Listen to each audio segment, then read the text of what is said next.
Okay, ಒಂದ್ ಕಡೆ ತನಿಖೆ ಆಗ್ತಾ ಇದೆ, ಸತ್ಯಾಸತ್ಯತೆಯನ್ನ ಹೊರಗಡೆ ತರೋ ನಿಟ್ಟಿನಲ್ಲಿ ಪೊಲೀಸರಿಂದ.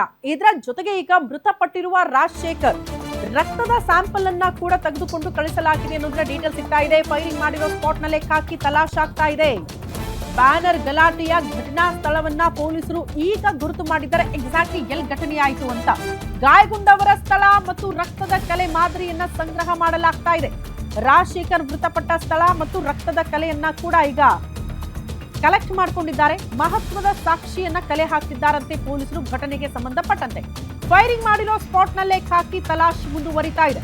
ಬ್ಯಾನರ್ ಗಲಾಟೆಯ ಘಟನಾ ಸ್ಥಳವನ್ನ ಪೊಲೀಸರು ಗುರುತು ಮಾಡಿದ್ದು, ಕೆಲವರು ಗಂಭೀರವಾಗಿ ಗಾಯಗೊಂಡಿದ್ದಾರೆ ಆ ಸ್ಥಳದಲ್ಲೂ ಕೂಡ. ಹಂಗಾಗಿ ಘಟನೆಯಾಗಿರುವ ಎಕ್ಸಾಕ್ಟ್ ಸ್ಥಳ, ಆ ಸ್ಥಳದಲ್ಲಿ ಯಾರೆಲ್ಲ ಗಾಯಗೊಂಡಿದ್ರಲ್ಲ ಅವರ ರಕ್ತದ ಸ್ಯಾಂಪಲ್ ಅನ್ನ ಕೂಡ ಪಡೆದುಕೊಂಡಿದ್ದಾರಂತೆ. ಅದರ ಜೊತೆಗೆ ಈಗ ಕೈ ಕಾರ್ಯಕರ್ತ ರಾಜಶೇಖರ್ ಕೂಡ ಮೃತಪಟ್ಟಿದ್ದಾರಲ್ಲ, ಅವರ ರಕ್ತದ ಸ್ಯಾಂಪಲ್ ಅನ್ನ ಕೂಡ ಪಡೆದುಕೊಂಡಿದ್ದಾರೆ ಅಂತ. ಸೊ ಹಂಗಾಗಿ ಇದೆಲ್ಲವೂ ಕೂಡ ತನಿಖೆಗೆ ಸಹಕಾರಿಯಾಗುತ್ತೆ ಅನ್ನೋ ನಿಟ್ಟಿನಲ್ಲಿ ಪ್ರಾಥಮಿಕವಾಗಿ ಇಷ್ಟೆಲ್ಲ ಪ್ರಕ್ರಿಯೆಯನ್ನ ಪೂರ್ಣಗೊಳಿಸೋದಕ್ಕೆ ಪೊಲೀಸರು ಮುಂದಾಗ್ತಿದ್ದಾರೆ ಅನ್ನೋದು ಗಮನಿಸಬೇಕಾಗಿರುವಂತಹ ವಿಚಾರ. ನಾನು ಆಗ್ಲೇ ಹೇಳಿದ್ನಲ್ಲ, ಸಾಯಂಕಾಲದ ಹೊತ್ತಿಗೆ ಒಂದು ಪ್ರಾಥಮಿಕ ಮಾಹಿತಿಯಂತೂ ಈ ಪ್ರಕರಣಕ್ಕೆ ಸಂಬಂಧಪಟ್ಟಂತೆ ಪೊಲೀಸರಿಗೆ ಸಿಕ್ಕೇ ಸಿಗುತ್ತೆ. ಹಂಗಾಗಿ ಎಲ್ಲಾ ಆಯಾಮಗಳಲ್ಲೂ ಕೂಡ ತನಿಖೆ ಮಾಡ್ತಿದ್ದಾರೆ.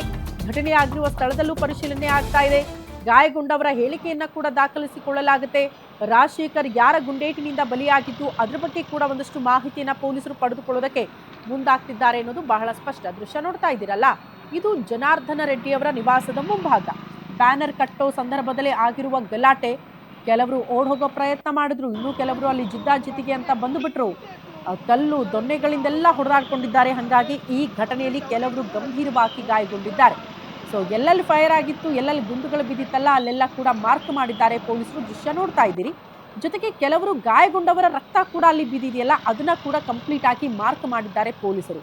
ಜೊತೆಗೆ ಈ ಕೈ ಕಾರ್ಯಕರ್ತ ರಾಜಶೇಖರ್ ಮೃತಪಟ್ಟಿದ್ದಾರಲ್ಲ, ಆತ ಮೃತಪಟ್ಟಿರುವ ಜಾಗದಲ್ಲೂ ಕೂಡ ಗುರುತುಗಳಾಗಿದೆ.